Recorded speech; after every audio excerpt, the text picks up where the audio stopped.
기적이 끝나는 곳. 이에 첫 번째, 둘째 파수를 지나 시내로 통한 세문에 이르니 문이 저절로 열리는지라. 나와서 한 거리를 지나매 천사가 곧 떠나더라. 이에 베드로가 정신이 들어 이르되 내가 이제야 참으로 주께서 그의 천사를 보내어 나를 헤롯의 손과 유대 백성의 모든 기대에서 벗어나게 하신 줄 알겠노라 하며 깨닫고 마가라 하는 요한의 어머니 마리아의 집에 가니 여러 사람이 거기에 모여 기도하고 있더라. 베드로가 정신이 들어 참으로 놀라운 이야기가 여기에 있습니다. 베드로가 옥에서 나왔습니다. 천사가 옥중에 있는 베드로를 깨웠고 그의 쇠고랑과 사슬을 풀어 주었습니다. 또한 그로 하여금 양편에 있던 군사들과 옥문을 지키던 군사들을 통과하게 했으며 첫 번째와 두 번째 경비대를 모두 지나게 했습니다. 그리고 그 철문이 저절로 열렸으며 천사는 베드로를 거리의 한가운데 인도한 후 훌륭히 떠났습니다. 지금까지 모든 것을 행했던 천사는 벼랑간 베드로를 홀로 남겨두고 떠났습니다. 지금 거리 한복판에 서 있는 베드로를 유심히 살펴보시기 바랍니다. 본문은 베드로에 대해 두 가지를 진술하고 있는데 하나는 11절에서 베드로가 정신이 들었다라고 하는 것이며 다른 하나는 12절에서 그가 그 일을 깨달았다라고 하는 것입니다. 그 일이라고 하는 단어는 원문에는 없는 말이기에 킹 제임스 영역본은 그 두 단어를 리체로 포기하여 번역자가 의미를 명확히 하기 위해 첨가하였다는 것을 표시해 두었습니다. 그 일이 무엇일까요? 어떤 이들은 그것이 베드로가 방금 일어난 모든 일을 숙고하였다는 것, 즉 그가 자신에게 일어난 모든 일을 곰곰이 생각하기 시작했다는 것을 의미한다고 합니다.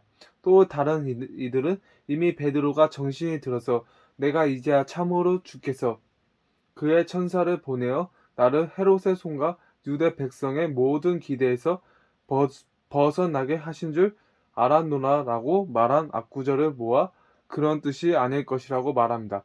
후자는 베드로가 거리에 서 있는 자신을 의식하고서 즉 감옥과 경비병들로부터 그다지 멀리 떨어지지 않았다는 것을 의식하고서 이대로 가만히 서 있으면 안 되겠다. 교회 지도자들은 지금 이 순간 어디에 모여 기도하고 있을까라고 생각한 것을 의미한다고 말합니다. 그래서 그가 그 일을 깨달았을 때 마가 요한의 어머니 마리아의 집으로 갔던 것으로 주장합니다.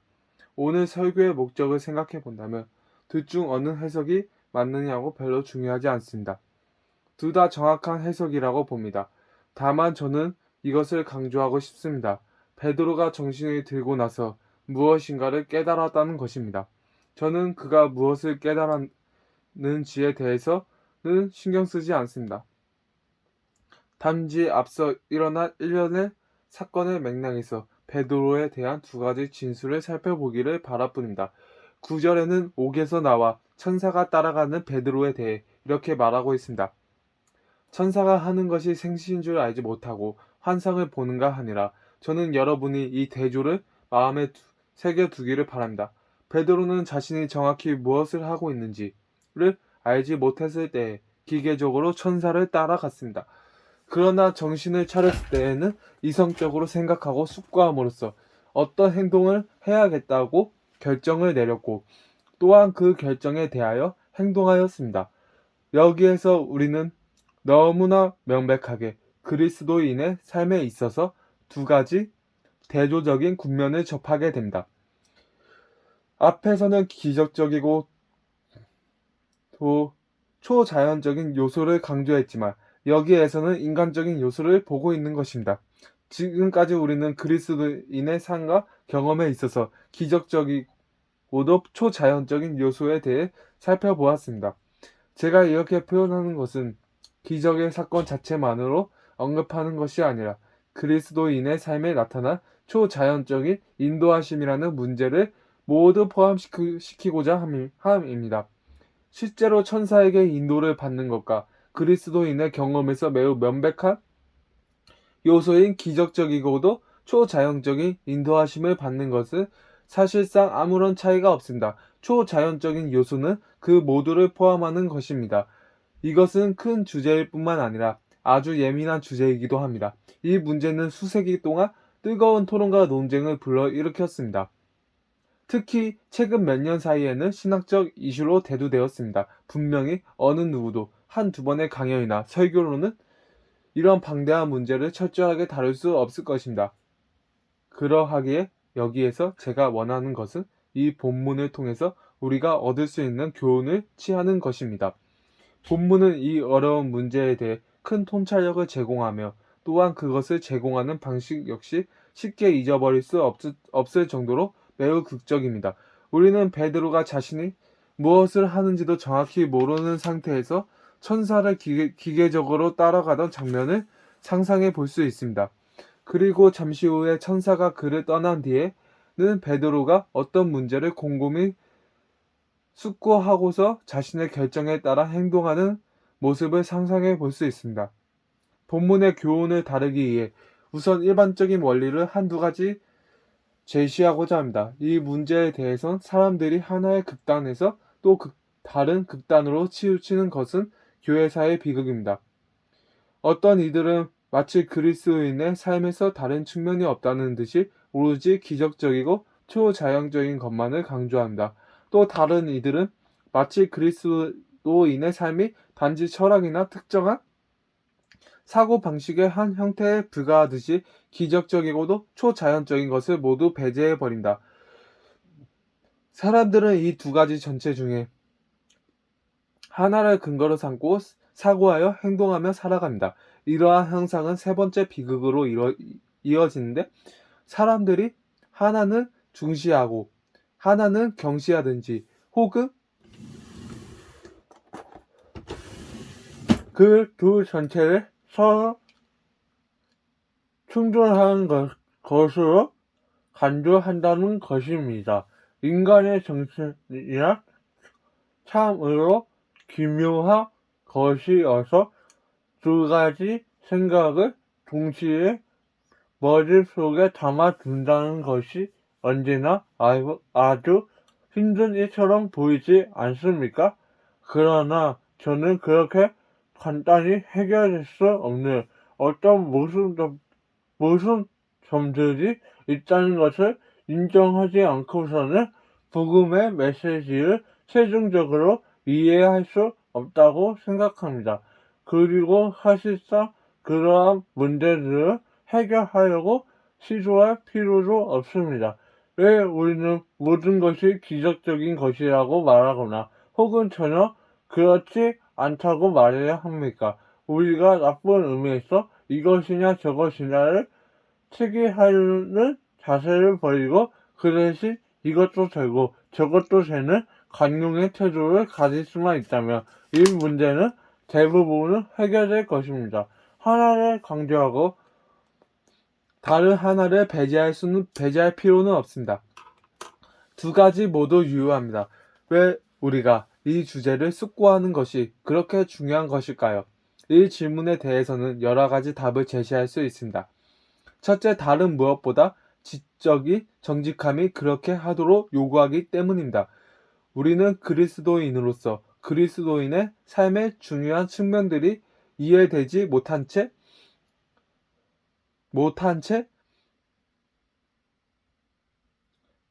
어둡고 모호하며 불투명한 상태로 방치되게 할 권리가 없습니다. 할 수 있는 한 생각해보고 조리를 따져보고 이해되도록 하는 것이 우리가 해야 할 일입니다. 모두가 빛과 지식을 추구해야 합니다. 복음의 무지나 문맹은 더 가치 있다고 인정하지 않습니다. 참으로 세계 역사상 우리 주 예수 그리스도의 복음만큼 사람들로 하여금 생각하고 조리를 따져보도록 자극하는 것은 없습니다. 할 수 있는 만큼 최선을 다해서 성경을 연구하고 이해하는 것이 우리가 해야 할 일입니다. 비록 그것이 우리가 간직하고 싶은 생각이나 사상을 뒤집을지라도 또 우리의 육정으로는 그것을 도저히 수용하기가 어렵다고 하더라도 말입니다. 그저 하나의 테두리 속에 스스로 가두어 놓고 같은 생각만 반복하고 앵무새처럼 같은 표현만 반복하면서 그 테두리를 벗어나는 모든 질문과 문제들에 대해서는 생각하기를 거부하는 것은 아주 쉬운 일입니다. 그러면 아주 편하지요. 여러분은 그렇게 제한된 울타리를 쳐 놓고 편안하게 살 수도 있습니다. 그러나 저는 신약 성경이 그러한 삶을 정죄한다고 주장합니다. 진리를 직시하고 최선을 다해 그것을 설명하는 일이야말로 우리가 해야 할 일입니다. 우리가 이 문제를 직시해야 하는 또 다른 이유는 기독교 신앙에 대해 악평하게 만드는 모든 말과 행동을 피해야 하기 때문입니다. 자기 신만의 입장에서 엉뚱하고 지나친 주장을 펴는 것만큼 많은 사람들로 하여금 기독교인 삶과 신앙에 대해 반감을 가지게 만드는 것은 없습니다. 어떤 사람들은 분명하고도 명백한 기적에 대해서도 그것이 단지 사람의 관점에서 간단히 설명될 수 없는 현상일 뿐이라고 주장해왔습니다. 그리고 그러한 거짓도 엉뚱한 주장 때문에 많은 지성인들의 교회와 신앙을 등지게 되었습니다. 그러므로 진리에 대하여 진지한 관심을 가지고 있는 우리의 신앙의 입장을 올바르게 이해하는 것이 우리의 의문입니다. 그렇게 함으로써 우리는 우리가 소속된 교회를 불명예스럽게 하는 일을 피할 수 있을 것입니다. 이 문제를 숙고하는 또 하나의 매우 실제적인 이유는 생각하기를 거부하는 사람들의 바람직하지 못한 경험을 피하기 위해서입니다. 오랜 세월 동안 목회를 하면서 사람들의 성향을 잘 관찰해 온 목회자라면 하나같이 발견하게 되는 현상이 있습니다. 즉, 기독교인의 삶이란 오로지 기적의 연속이라고 여기는 사람들이 있으며 그러한 사람들은 더 이상 기적이 일어나지 않는 상황 속에서 처하며 당황하게 된다는 것입니다. 그런 사람들은 다루는 일은 여간 어렵지가 않습니다. 그들은 그들이 성령을 거역하는 죄를 범했기 때문에 하나님이 자신을 떠나셨다고 생각합니다. 그래서 그들은 크게 낙심하고 때로는 실제로 정신적 불안이나 질환에 빠지기도 합니다. 그런 일을 피하는 방법은 초자연적인 것과 자연적인 것의 상관관계에 대한 신약 성경의 가르침을 올바르게 이해하는 것입니다. 마지막으로 우리가 이 장에서 묘사되어 있는 것과 같은 상황에 처하게 될 때 무엇을 예측하고 행해야 할 것인지를 알기 위해서입니다. 우리는 미래가 어떻게 진행될지를 알지 못합니다. 어쩌면 우리 앞에 무서운 박해가 기다리고 있을지도 모릅니다. 만일 우리가 베드로가 처했던 상황에 처하게 된다면 우리는 무엇을 예측하고 행해야 할까요? 기적적인 요소와 자연적인 요소 사이를 구분짓는 세미한 선에서 올바르게 이해한 후에야 비로소 우리는 앞으로 닥칠 비상 상황을 대비하고 준비할 수 있게 될 것입니다. 우리 이상의 이유들이 우리가 이 질문에 정직하게 직면해야 하는 이유입니다. 그렇다면 이 사건의 교훈은 무엇일까요? 제가 할 수 있는 것은 여러분에게 큰 윤곽을 제시하는 것입니다. 첫째, 우리는 그리스도인의 삶에 있어서 명백하게 기적적인 사실에 대해 인정해야 합니다. 저는 이 말을 교리적인 확신으로 주장하는 바입니다. 이것은 논쟁의 대상이 될 수가 없습니다. 우리는 신약 성경을 우리 신앙 토대로 받아들이든지 그렇지 않든지 선택해야 합니다. 기독교가 하나님의 계시에 기초한 것이 아니라면 그것은 단지 인간이 고약한 산물에 불과할 것입니다. 만일 제가 신약 성경을 신앙과 행위의 문제에 대해 세상의 권위로 인정하지 않는다면 저는 그것을 세상의 권위로 인정하는 사람에게 아무런 논증도 시도할 수 없을 것입니다. 어떤 논의가 가능하기 위해서는 그에 대한 확고한 토대가 있어야만 합니다. 여러 세대와 세기를 거치는 동안 사람들은 기독교의 본질이 이 책에 진술되어 있다고 인정해 왔습니다. 만일 그렇다면 기적적이고도 초자연적인 사실들을 당연히 인정되어야 할 뿐만 아니라 그리스도인의 삶에 있어서 우선적이고 또 중요한 요소라는 것을 인정해야 하지 않겠습니까? 성경의 진술을 받아들인다면 그렇게 할 수밖에 없습니다. 저는 개인적으로 사복음서에 나오는 기적에 대한 기록을 받아들이지 않는 사람이 어떻게 나사렛 예수를 하나님의 아들이자 세상의 구주로 믿을 수 있는지를 이해할 수가 없습니다. 예수 그리스도, 그분은 진정 영원하신 하나님의 아들이자 육신이 되신 분입니다. 저는 그분이 기적을 행하셨다는 것을 믿을 뿐만 아니라 오히려 그분이 기적을 행하지 않으셨다고 믿는 것이 불가능하다고 여깁니다. 또한 저는 그분의 기적을 행하실 것을 기대합니다. 그분은 우리와는 다른 굉장한 분위기시기에 저는 그분에게서 어떤 표적과 증거들을 기대합니다. 여러분은 사도행전에서 똑같은 일이 반복되는 것을 보게 됩니다. 기적의 요소가 끊임없이 개입하고 있습니다. 만일 여러분이 첫 번째 목격자들의 증언과 신비성을 받아들이지 않는다면 여러분의 기독교는 도대체 어디에 기초하고 있는 것입니까?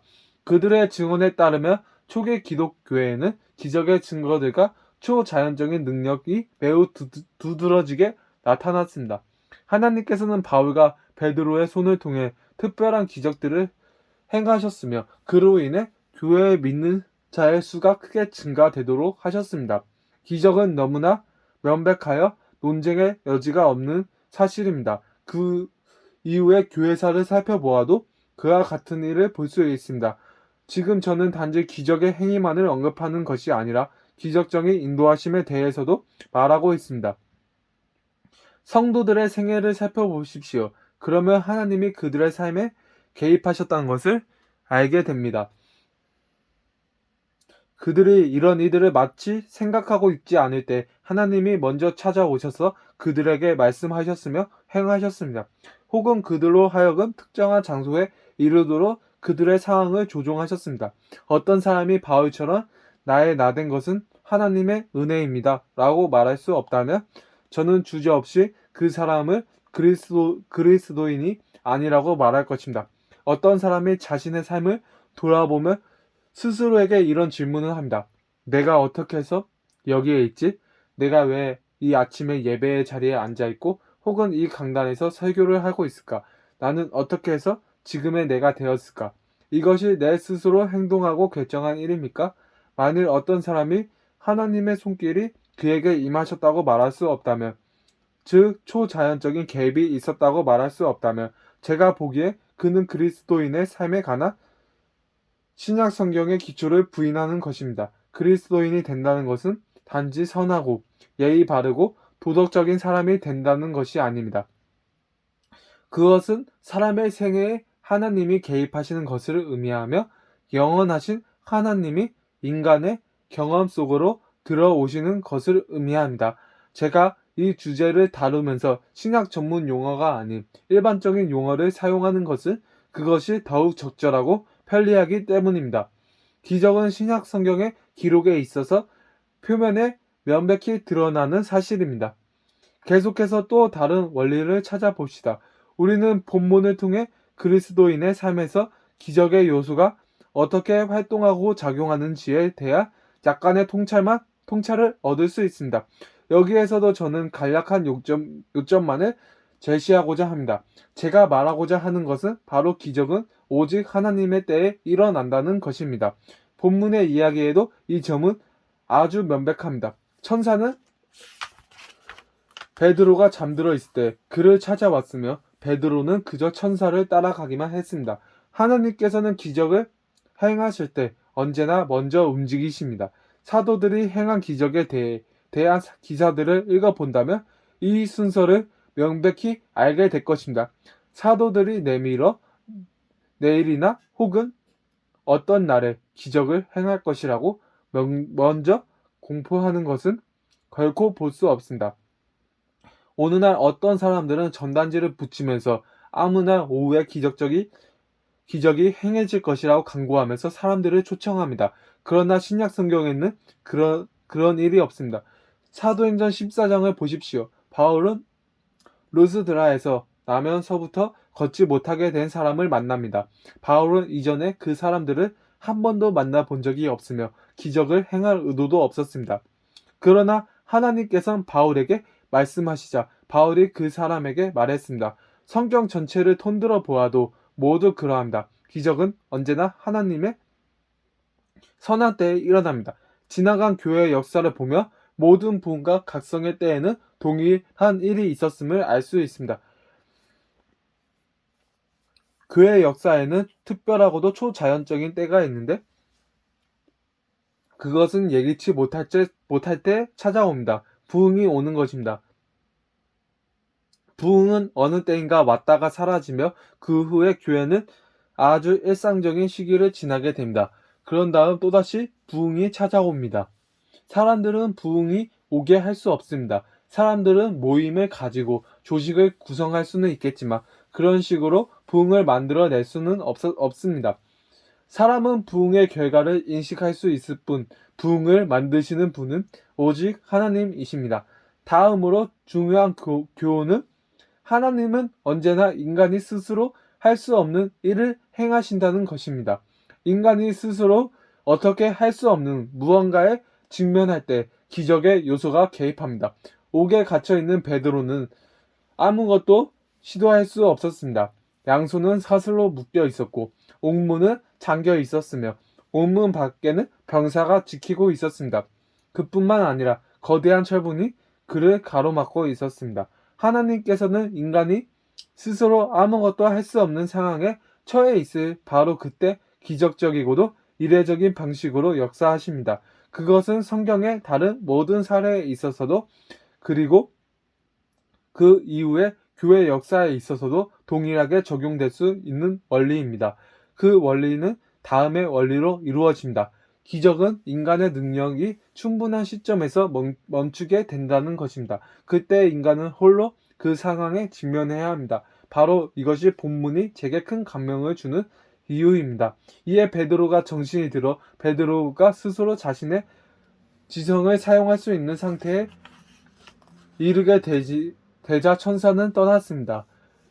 그는 홀로 남겨져서 어디로 가야 좋을지 스스로 숙고할 수 있게 되었습니다. 천사는 그를 마가 요한의 어머니의 집까지 인도해 주지 않았습니다. 베드로는 스스로 행동하고 있습니다. 기적은 인간의 능력이 충분한 바로 그 시점에서 멈추게 되고 거기에서 인간은 스스로 행동하도록 남겨지는 것입니다. 이 본문의 교훈은 분명합니다. 즉 우리가 그리스도인의 삶에서 끊임없이 기적적이고 초자연적인 현상만을 일어나기를 기대해서는 안 된다는 것입니다. 바로 여기에 터무니없는 극단적인 태도가 개입될 위험이 있습니다. 저는 수년 전에 기적의 1만 마일이라는 제목의 책을 읽은 적이 있는데 신약 성경의 가르침과 완전히 상반되는 것이었습니다. 기적은 이례적인 것이지 일상적인 것이 아닙니다. 만일 어떤 것이 일상적이며 그것은 더 이상 기적이 아닙니다. 딱한 사람들은 단순한 전신 감흥이나 심리야 심지어 우연히 일일 동시에 발생할 것에 대해서도 기적이라고 설명합니다. 아닙니다. 기적은 우리가 스스로 행동하고 생각할 수 있는 시점에서 멈춥니다. 기독교인의 삶은 기적적인 현상의 연속이라고 간주해서는 안 됩니다. 고린도 교회에는 방언을 말하는 것에 모든 시간을 소비하려는 사람들이 있었습니다. 그러나 고린도전서 14장에서 바울이 결론적으로 말한 것은 이것입니다. 방언을 말하는 것은 옳은 일입니다.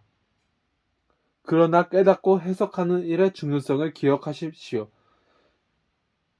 이젠 마지막으로 이 질문들에 답해 봅시다. 왜 기적적인 요소와 일상적인 요소가 섞여 있는 것일까? 기적적인 일이 일어난 후에 우리는 왜 홀로 남겨지는 것일까? 저는 이렇게 대답하고자 합니다. 사람은 기적적인 요인 아래 있을 때 어느 정도 자동 반사적인 상태가 됩니다. 베드로에게 그런 일이 있었는데 그는 자신에게 실제로 무슨 일이 일어나고 있는지도 알지 못했습니다. 그는 환상을 보고 있다고 여겼습니다. 이처럼 기적이 발생할 때 사람들은 자신에게 무슨 일이 일어나고 있는지를 분명하게 의식하지 못하는 기계적인 상태가 됩니다. 자신이 왜 혹은 어떻게 해야 할지를 인식하지 못합니다. 그러다가 본문의 베드로처럼 제 정신이 들 때에야 비로소 이성적으로 사고하기 시작하고 자신에게 일어나 기적적인 일의 중대성을 제대로 깨닫게 됩니다. 이 일은 회심의 경험과 연관지어 설명할 수 있습니다. 그때에는 무슨 일이 일어나고 있음을 알아내는 감각은 있지만 일어나고 있는 일이 정확히 무엇인지를 알지 못합니다. 또한 아주 고조되고 무언가에 빠져드는 듯한 분위기를 느낍니다. 그러나 그 모든 일의 중대성을 제대로 깨닫는 것은 나중에 그가 그 일에 대해 생각하고 성경을 읽고 기독교 신앙과 교리를 이해하면서부터입니다. 회심의 경험 그 자체가 하나님께서 우리의 죄를 감당하도록 독생자를 보내주셨다는 영원한 사랑의 깊이를 말해주는 것은 아닙니다. 우리가 예수 그리스도의 은혜와 그를 아는 지식에서 자라면서 비로소 우리는 하나님의 영원한 사랑에 대해 깨닫고 이해하기 시작합니다. 처음에 우리는 자동 반사적인 상태에 있습니다. 아주 즐거운 상태이지만 그리스도 안에 있는 심오한 구원의 진리를 제대로 이해하는 것은 아닙니다. 본문의 표현대로 깨닫는 것은 그리스도인의 삶에 있어서 별개의 차원이라는 것입니다. 하나님은 우리가 기계처럼 행동하는 것을 원하지 않으십니다. 하나님은 우리에게 두뇌와 지성을 주셨으며 생각하고 조리를 따져보는 능력을 주셨습니다. 우리가 그리스도인이 된다는 것이 하나님이 주신 인간 지성과 이해력을 한순간에 버리는 것을 의미합니다. 그런 일은 하나님의 창조 사역과는 모순되는 일입니다. 하나님께서는 어떤 일은 그분 자신만이 할 수 있도록 정하셨습니다. 그리고 하나님이 그 일을 행하신 후에 우리가 스스로 생각하고 추론하고 묵상할 수 있도록 어떤 일들을 우리에게 남겨두셨습니까? 그러므로 우리가 여기에서 하나님의 행동과 인간의 행동이 완벽하게 섞여 있는 것을 볼 수 있습니다. 불가능한 일은 오직 하나님만이 하실 수 있습니다. 사람이 자기 스스로 할 수 있는 일에 대해서조차 하나님이 행하시기를 기대하며 기다리기만 하는 것은 비극이 아닐 수 없습니다. 많은 그리스도인들이 알라 의자에 앉아서 하늘이 열리기만을 기다리면서 세월을 보내는 것은 비극입니다. 베드로가 그랬던 것처럼 깨닫기만 한다면 스스로 할 수 있는 일이 많다는 것이 명백해질 때에도 말입니다. 하나님께서는 우리에게 은혜와 지혜를 주셔서 우리가 할 수 있는 일들을 우리가 하도록 하셨으며 또 그렇게 하기를 기대하십니다. 마지막으로 이런 광경을 상상해 보시겠습니다. 천사가 떠나 홀로 남겨진 상태에서 베드로가 천사가 다시 돌아와 어디로 가야 할지를 지시해 줄 것이라고 믿으면서 그 자리에 가만히 있었다고 상상해 보십시오. 그 결과에 대해서는 오래 상상해 볼 필요도 없습니다. 감옥에서는 경보가 울리고 군사들이 거래를 수색하였을 것이며 베드로는 곧바로 발각되어 다시 철문 저쪽으로 끌려갔을 겁니다. 기적만 바라는 사람에게 이와 같은 일이 발생하기 마련입니다. 하나님께서는 여러분을 위해 불가능한 일을 행하시고 여러분으로 스스로 설 수 있는 곳으로 인도해 주셨다면 그분은 여러분이 시간에 지체하지 않고 스스로 생각하여 안전한 장소로 찾아가기를 기대할 것입니다. 여러분이 하는 것이 잘못된 길에 빠지지 않는 길이며 신앙생활에 있어서 속절없는 부침을 피하는 올바른 길입니다. 기적이 이루어진 후에 하나님의 부여하신 재능과 능력을 부여받은 상태에 홀로 남겨질 때 우리는 두려움과 떨림으로 구원에 이르기를 힘써야 합니다. 감사합니다.